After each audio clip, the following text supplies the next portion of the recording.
Hello you guys, Mr. Brown here, Widower's Video Diary. I lost my wife over 2.5 years ago, and I'd like to talk about something you hear every once in a while. People losing their faith. I was asked that by some friends of mine, and another person asked me about it. I was interviewed on the radio, and they were surprised that I hadn't lost my faith. You hear people who claim to have faith or convictions or beliefs, and then something huge happens, something tragic, some calamity hits them, and they go off the rails, and they lose their faith. So I'd just like to address that. I've been a Christian for over 18 years now. And during that time, I've had lots of time to get to know God. One of the things I loved about my wife was how intimate she was with God. That was something we had in common. That was something that made us, one of the things that made us incredibly compatible was both of us had a certain amount of intimacy with our Heavenly Father. And it was not just a matter of a flimsy conviction based on some bizarre belief that came from who knows where, and there's a good idea, this is trendy and popular these days, let's try this over there. No, not at all. My beliefs and convictions are founded on historical fact. I'm not into convincing myself, I'm not into mind games, I'm not into pretending, I'm not into blind belief. I'm into reality, and Jesus Christ is reality. He was a historical figure. No other human being in history has impacted the world, has impacted history like he has. He was crucified, without a doubt, for claiming to be the Son of God. Now that's crazy. First of all, to claim that you're the Son of God, if you're not.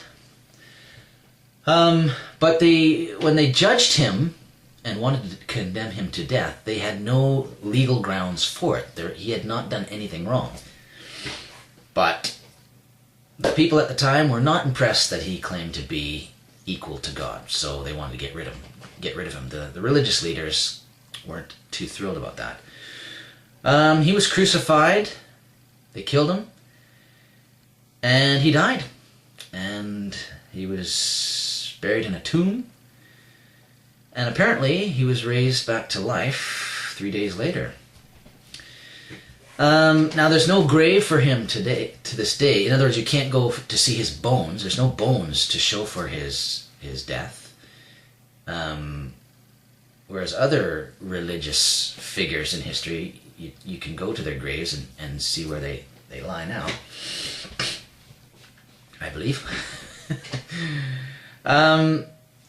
But according to recordings in the Bible, he was raised to life, went up to heaven, and he's alive today, waiting to come back.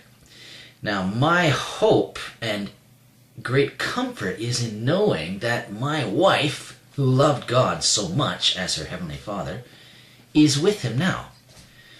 Now again, that's not just some wishful thinking or something to make me feel better. That's all nice and romantic. No, that is important to me, and it's reality to me. And it is amazing for me to have lived with my wife for just over 4 years, to have developed our relationship with God together, to have tried to live for him, to have tried to share his love with others. It's amazing for me, having run our race together, to know that my wife finished her race. Now, I personally think it was premature. I'm not happy that she died so young. She was 42. 42? 43? Can't remember. 1 second. She was 43. This is a birthday card I bought for her 44th birthday. That's terrible. You tend to lose track of these things. Yeah, but she ran her race and she finished it very well. So how about me? How's my race going? Have I lost my faith when my wife died? Well, for years I led music at my church. I was a worship leader. And I led worship teams for years. And would lead our church in singing all kinds of songs about how wonderful God is and how much we love Him, and sing about our intimacy with Him.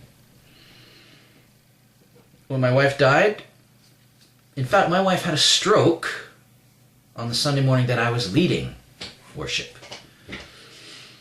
And since then, I haven't led worship at our church. So what does that mean? Does that mean I've lost my faith? No, it doesn't. My wife died. Do I feel like singing? No. Why do I want to sing? My wife died. Why do I want to... I don't feel like singing. I come home to an empty house. I come to home... my wife's not here. I go to bed. My wife's not there. I can't hold my wife's hand. Why do I want to sing? I don't want to sing.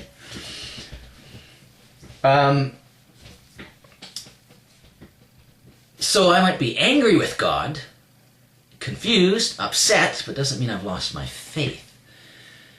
Faith is not something you lose. Faith is something that grows. Jesus talked about faith being like a grain of mustard seed that ends up growing into this huge tree. So you might have a small grain of faith, and it might be weak and flimsy, but throughout your life, if you're living for God, it should be growing and strengthening, and things will happen and challenge you, and that faith will be strengthened. But if you're basing your faith on something other than Jesus Christ, if you're basing it on something flimsy, life is going to hit you in the face, and then where are you left standing? Jesus made an analogy of people who don't listen to what He said. Jesus said, if you listen to my words and live them out, you are like someone building your house on a rock. And the storms of life are going to come, and they're going to hit your house so hard. But because you're founded on the rock, because you're founded on my words and my principles, on truth, your house is going to stand.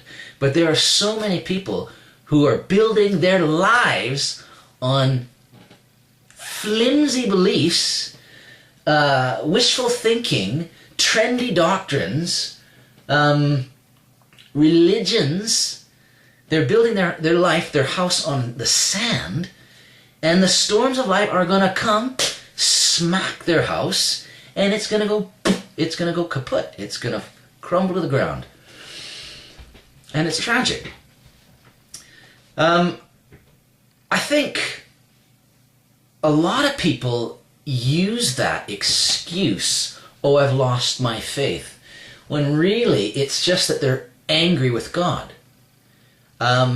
He's disappointed them. Okay, God, you've disappointed me. I'm upset with you. I'm angry with you. So I'm going to pull a strop, and I'm just going to ignore you, and I'm going to live my life my own way. Now, because I'm angry at you, I have an excuse a justification to do what I want. And I'm going to do my own thing. I'm going to live selfishly. I'm going to live for me.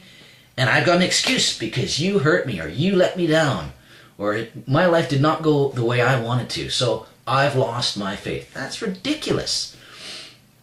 Yeah, you might be PO'd with God. But that doesn't mean he doesn't love you. He's still your father.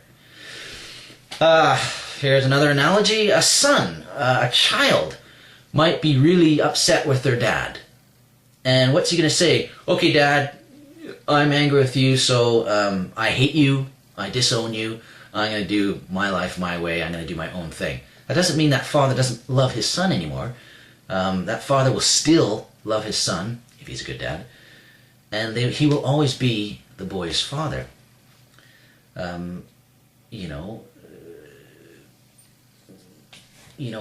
can I possibly lose my faith after 18 years of walking with him and growing and learning step by step, seeing, experiencing his faithfulness, his provision, his blessing, intimacy with him?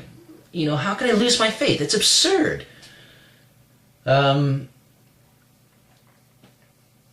might be angry with him, hurt, confused, upset, but he will always be God. He will always be good. He will always be faithful. He will always be my Father.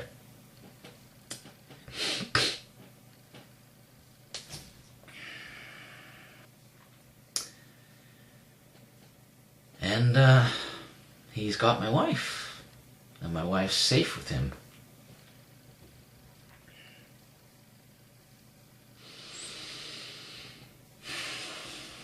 And I know I will see her again.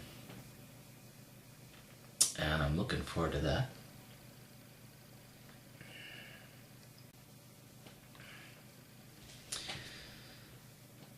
Because I know she's going to be incredibly happy to see me.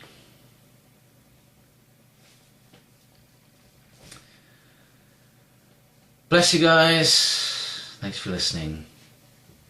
Love ya. Bye.